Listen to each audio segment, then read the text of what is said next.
tayo ay may mga kaaway na dumidigma sa atin. Ang diablo, ang mundo, at ang laman. Layunin nila na biguin ang Diyos sa kanyang plano para sa atin. Dahil wala silang kapangyarihan laban sa Diyos na pinakamakapangyarihan, ang ginagawa nila ay tuksuhin, ligaligin at pighatiin tayo upang manghina ang ating pananampalataya sa Diyos at magkasala.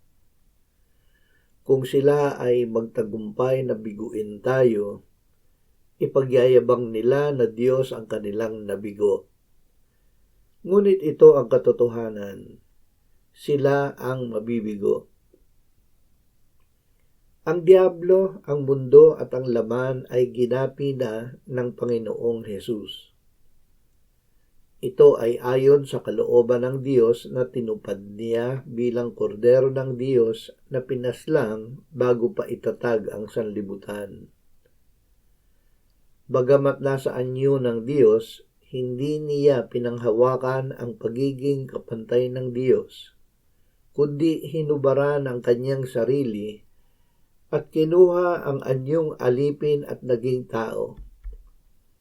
Nagpakababa at naging masunurin hanggang sa kamatayan sa krus. Kaya siya ay itinaas ng Diyos at binigyan ng pangalang higit sa lahat ng pangalan, upang sa pangalan ni Jesus ay lumuhod ang bawat tuhod, sa langit at sa lupa at sa ilalim ng lupa, at ipahayag ng bawat dila na si Jesucristo ay Panginoon sa ikaluluwalhati ng Diyos Ama. Nahayag ang anak ng Diyos upang wasakin ang mga gawa ng diablo. Tayo ay namatay at binuhay kasama ni Jesus nang ipatawad niya ang ating mga kasalanan at pinawi ang mga batas na laban sa atin na kanyang inalis nang ipako siya sa krus. Inalisan niya ng sandata ang mga pinuno at ang mga may kapangyarihan, at sila'y ginawa niyang hayag sa madla na nagtatagumpay sa kanila sa pamamagitan nito. Paunang sinabi ng Panginoong Hesus ang kanyang daranasing paghihirap at kamatayan. Ang mga bagay na ito ay sinabi ko sa inyo upang sa akin ay magkaroon kayo ng kapayapaan. Sa sanlibutan ay nahaharap kayo sa pag-uusig. Ngunit lakasan ninyo ang inyong loob, dinaig ko na ang sanlibutan. Ang mundo ang sanlibutan na kinalalagyan natin.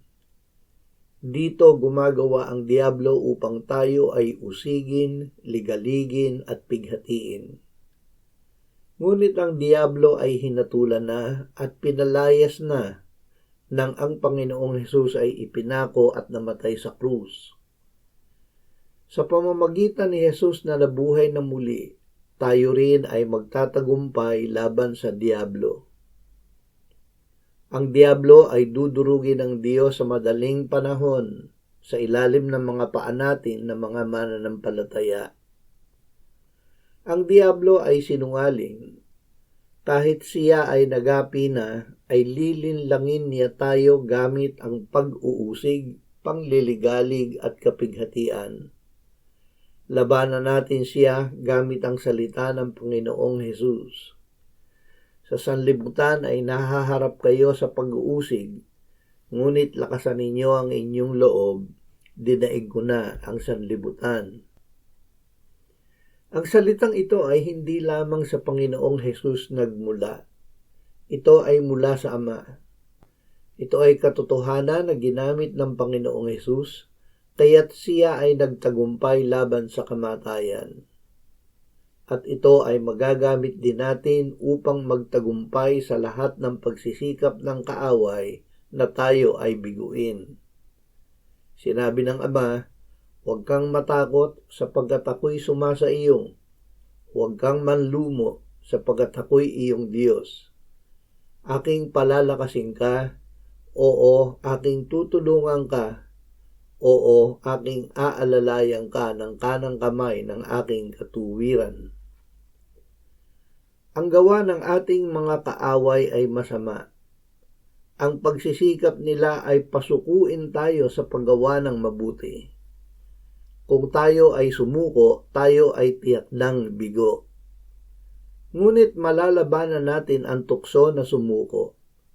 Sinasabi ng salita ng Diyos, huwag kayong mapagod sa paggawa ng mabuti.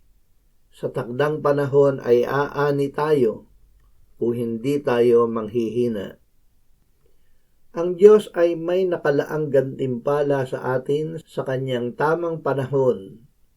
Siya ang gumagawa upang tayo ay magtagumpay.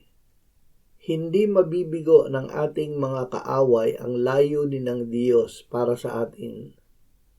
Walang tuksong dumating sa inyo na hindi karaniwan sa tao. Subalit tapat ang Diyos na hindi niya ipahihintulot na kayo'y tuksuhin ng higit sa inyong makakaya.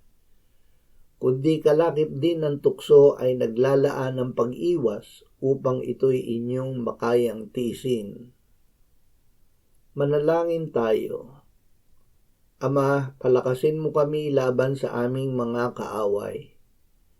Bigyan mo kami ng kamalayan na ikaw, ang iyong anak na si Jesus, at ang iyong banal na Espiritu ay lagi naming kasama. Salamat na ang diablo ay nagapi na ng Panginoong Jesus noong siya ay namatay sa krus. Palakasin mo ang aming pananampalataya upang hindi kami sumuko sa paggawa ng mabuti.